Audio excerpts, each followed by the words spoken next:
Desligue o ruído e conecte-se aos factos. Temos 10 estadias num dos hotéis de luxo Alma Lusa na Comporta. 2 adultos, 2 noites. Assine hoje o Observador com até 58% de desconto e habilite-se a ganhar. Tudo em observador.pt. Horas.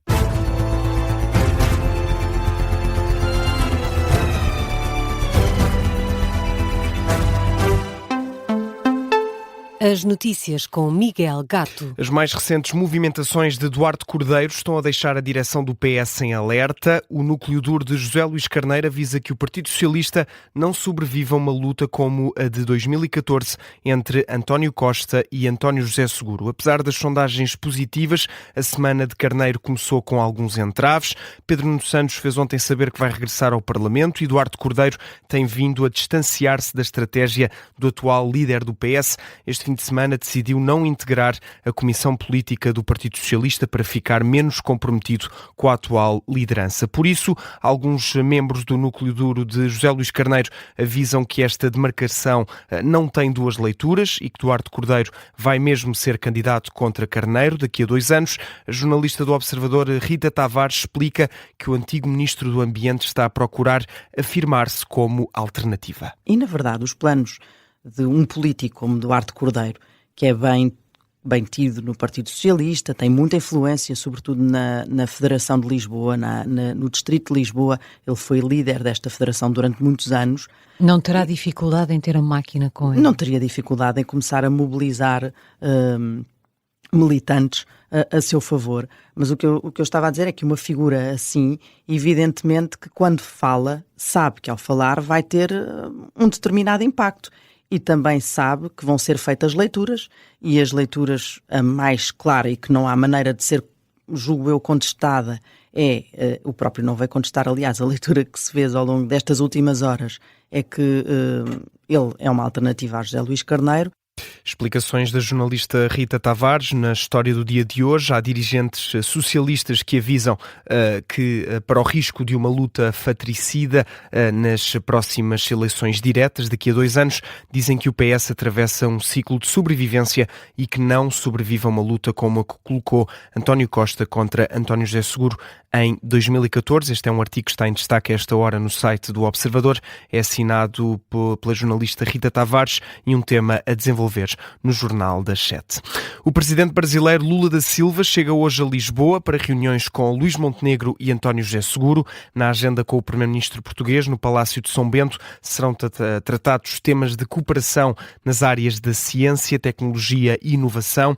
Já na agenda com o presidente da República, em Belém, Lula da Silva vai falar com Seguro sobre segurança internacional e temas de interesse da comunidade brasileira, nomeadamente a nova lei da nacionalidade portuguesa. Perante a visita do chefe de Estado brasileiro, o Chega convocou uma manifestação junto ao Palácio de Belém, que deve contar com a presença de André Ventura.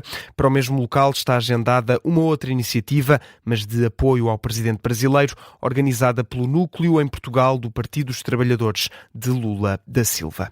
A Amnistia Internacional alerta para a violação de direitos humanos em Portugal, destaque para os maus-tratos nas prisões, restrições ilegais a protestos pacíficos e acesso inadequado ao aborto. No relatório anual divulgado esta segunda-feira, referente a 2025, a organização realça também para alegações de uso excessivo da força policial e investigações a possíveis homicídios com motivação racial. O documento aponta que a violência de género mantém-se elevada em Portugal e há indícios de aumento de crimes de ódio. Portugal está em linha com a tendência global de ataques aos direitos humanos.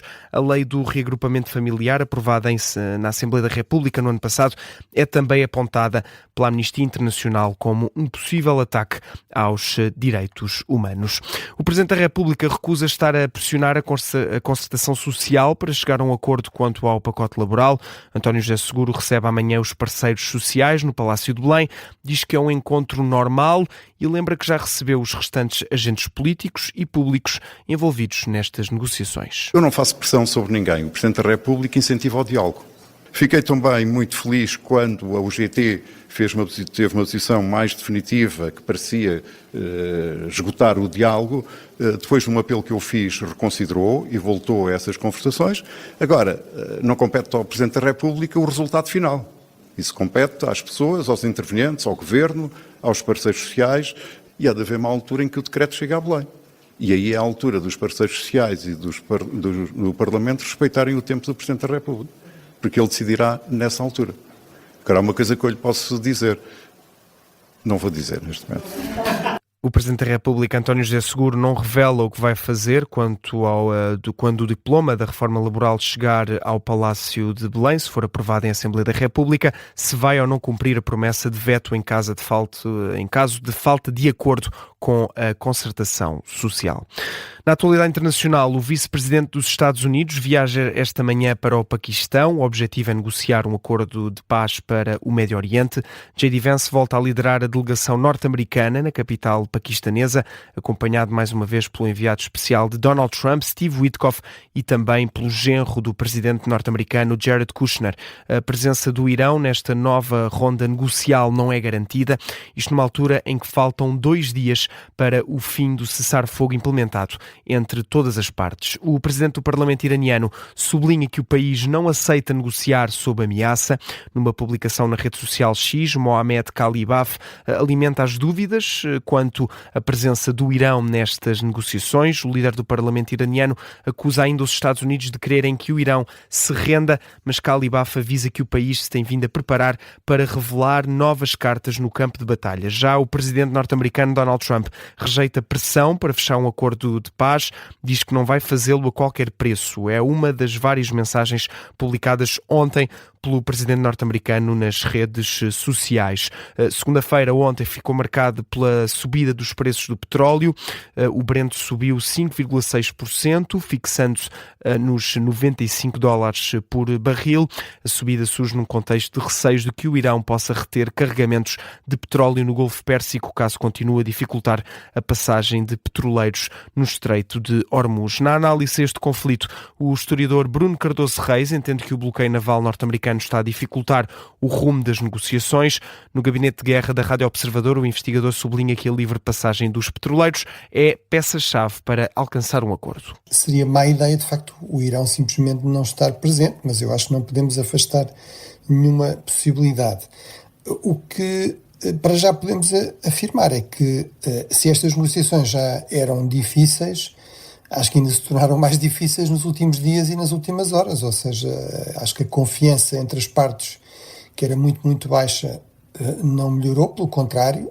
O historiador Bruno Cardoso Reis acredita que nem o Irão nem os Estados Unidos estão a ganhar com este conflito e aponta para uma eventual solução. O cenário, digamos, mais racional para os dois lados, sobretudo para o Irão, para o governo, para o regime iraniano e para a administração Trump, parece-me que seria de facto um cessar-fogo e um acordo, mesmo parcial, permitisse às duas partes declarar vitória e seguirem em frente, concentrarem-se nas questões internas. A questão continua a ser a mesma, é se os dois lados percebem que não estão a ganhar a guerra. É a análise de Bruno Cardoso Reis no gabinete de guerra. Considera que são os Estados Unidos quem estão a sair mais fragilizados deste conflito. A União Europeia discute hoje no Luxemburgo a suspensão do acordo de associação com Israel, que tem sido frequentemente contestado desde o início da guerra na faixa de Gaza e que voltou à ordem do dia com a ofensiva israelita no Líbano e com o atual conflito com o Irão. Os ministros vão também tentar impor sanções ao governo israelita devido à expansão de colonatos na Cisjordânia. No entanto, para ser aprovada, a suspensão total do acordo requer a unanimidade dos 27, o que poderá ser difícil de alcançar. Em relação ao conflito na Ucrânia, os ministros europeus vão tentar hoje desbloquear o 20º pacote de sanções contra a Rússia, que foi anteriormente vetado pelo governo da Hungria, então liderado por Viktor Orbán, que entretanto perdeu as eleições para o novo primeiro-ministro Péter Magyar.